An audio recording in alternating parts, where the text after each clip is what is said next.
Oi, gente! Hoje nós daremos continuidade à recuperação, tratando dos conteúdos do quarto bimestre, unidades 7 e 8, capítulo 1 de cada unidade. Nós estudaremos os predicativos do sujeito e do objeto, além do aposto e do vocativo. Então, pegue o seu material e fique atento à aula de hoje. Eu listei para vocês as atividades referentes aos capítulos de hoje, páginas 12 a 14, páginas 32 a 34. Realidade aumentada das páginas 11 e 31. Predicativos, páginas 11 e 12. Os predicativos são termos que atribuem um estado, uma característica ou uma qualidade ao sujeito ou ao objeto da frase. Predicativo do sujeito. Quando eu tenho o predicativo do sujeito, eu tenho uma caracterização do sujeito. A ordem mais comum é a seguinte: sujeito, verbo de ligação e predicativo do sujeito. O verbo de ligação tem exclusivamente a função de ligar o sujeito àquela característica que é informada dele. Eu listei para vocês alguns verbos de ligação: ser, estar, ficar, permanecer, parecer, continuar e andar. Você é bonita, ela era feliz. A água está limpa, ele estava doente. A moça ficou triste, eles ficariam contentes. Os alunos permaneceram calados. O homem parecia sério. O tempo continua quente. Papai anda preocupado. Esse verbo andar não tem o sentido de caminhar, mas indicar o estado de papai naquele determinado momento. Exemplos: Alberto estava estressado. Alberto é o sujeito da nossa frase. Estava é verbo de ligação, porque a função dele dentro da frase é exclusivamente ligar o sujeito àquela caracterização dele. Estressado é o nosso predicativo do sujeito, aquela característica que nós informamos a respeito do sujeito. Ana é simpática. O sujeito da nossa frase é Ana. É verbo de ligação. Simpática é o predicativo do sujeito, aquela característica que nós estamos informando a respeito de Ana. No predicativo do objeto, a caracterização é do objeto. A ordem mais comum é sujeito, verbo transitivo, que pode ser direto ou indireto, e o nosso objeto, o complemento do verbo, que sozinho o verbo não consegue passar uma mensagem completa. Por isso, ele precisa ser complementado, recebe um objeto. Quando esse objeto se liga ao verbo sem preposição, ele é chamado de objeto direto. E quando esse objeto se liga ao verbo com o auxílio de uma preposição, ele é chamado de objeto indireto. Exemplos: eu encontrei seu pai exausto. O sujeito da nossa frase, eu. Encontrei. O verbo encontrar é verbo transitivo direto. Você encontra algo ou alguém. Seu pai é o nosso objeto direto, aquele objeto que se liga ao verbo sem precisar de preposição. Exausto é predicativo do objeto, porque está caracterizando o objeto da frase, seu pai, e não o sujeito dela, eu. Os alunos acharam a prova fácil. O sujeito da nossa frase, os alunos. Acharam, verbo transitivo direto. A prova é o nosso objeto direto. Por quê? O verbo achar é verbo transitivo direto. Quem acha, acha algo. Fácil é o predicativo do objeto, porque está caracterizando o objeto da nossa frase. A prova. A prova estava fácil. E não o sujeito, os alunos.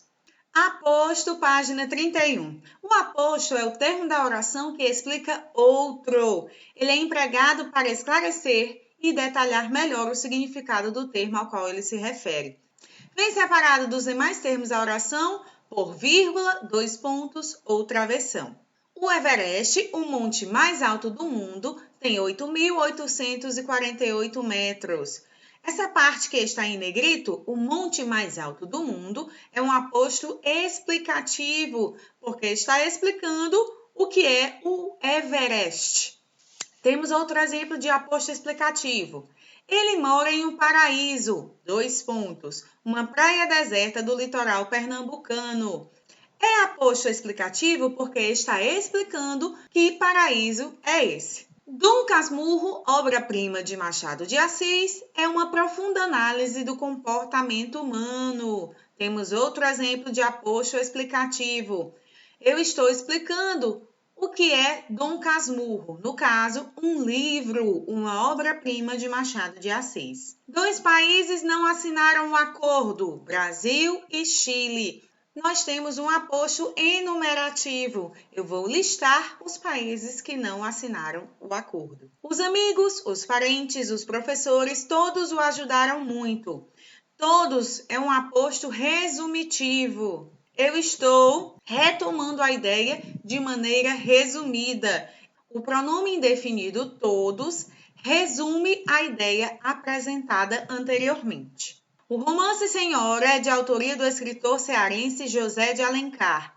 Senhora é um aposto especificativo porque eu estou indicando qual o romance de José de Alencar que eu estou ressaltando. José de Alencar é aposto especificativo porque eu estou especificando de qual autor cearense eu estou falando. Vamos a mais alguns exemplos? Júlia, dos Recursos Humanos, pediu para você preencher essas fichas. Nós temos um aposto explicativo. Eu estou explicando quem é Júlia. Dona Alice, a vizinha do 3º andar, está vendendo seu apartamento. Temos outro aposto explicativo. Eu explico quem é Dona Alice. Na bolsa levava o que precisava: roupas, biquínis e toalhas. Temos um aposto enumerativo. Eu estou listando as coisas que estavam dentro da bolsa que a pessoa levava. Já viajei por vários países: Brasil, Argentina, Colômbia, Equador e México. Temos outro aposto enumerativo. Eu estou listando os países pelos quais eu viajei. Paz e sossego. Esses são os meus desejos para as férias. Nós temos um aposto resumidor através de um pronome demonstrativo. Esses: doces, salgados, bebidas e enfeites, tudo preparado para a festa. Temos outro aposto resumidor. Tudo é um pronome indefinido e está resumindo as ideias que vieram antes. O escritor Carlos Drummond de Andrade foi homenageado em nossa escola. Temos um aposto especificativo. Estamos especificando qual escritor foi homenageado. A rua Guilherme Rocha é a próxima. Temos outro aposto especificativo. O nome da próxima rua está sendo especificado, dito. Vocativo. O vocativo é um recurso de chamamento. Trata-se de um termo para chamar, invocar pelo nome, pelo apelido ou pela característica, o ser ou a coisa personificada com quem se fala ou a quem se dirige a mensagem da oração. Por ser um termo acessório, o vocativo sempre aparece na oração isolado por vírgula. Além disso, ele pode aparecer no começo, no meio ou no fim da frase, sempre isolado por pontuação. Vamos ler a tirinha de Calvin. Mãe! Ei, mãe! Calvin, pare de gritar do lado de fora da casa. Se quer falar comigo, venha até a sala de visitas onde eu estou. Eu pisei em cocô de cachorro. Cadê a mangueira? Eu coloquei aqui destacado, em vermelho, os vocativos da nossa frase. Quando o Calvin chama a mãe, ele utiliza um vocativo. Mãe! Mãe! Temos aí exemplos de vocativos. Vamos continuar estudando o uso do vocativo nas tirinhas. Temos uma tirinha do personagem Agar, o horrível, que está conversando com seu filho Hamlet. Pai, como você chama alguém que acha que o mundo deve a vida a ele? Meu cunhado. Hamlet procura chamar a atenção do pai através de um chamamento, chamando por ele. Pai. Pai é um vocativo. Temos agora uma tirinha do personagem Armandinho. Armandinho, esqueceu dos vizinhos? Claro que não. Até aumentei para eles ouvirem. O pai procura chamar a atenção do filho chamando o seu nome, ou seja, ele usa um vocativo, Armandinho. Gente, por hoje é só e até a nossa próxima aula.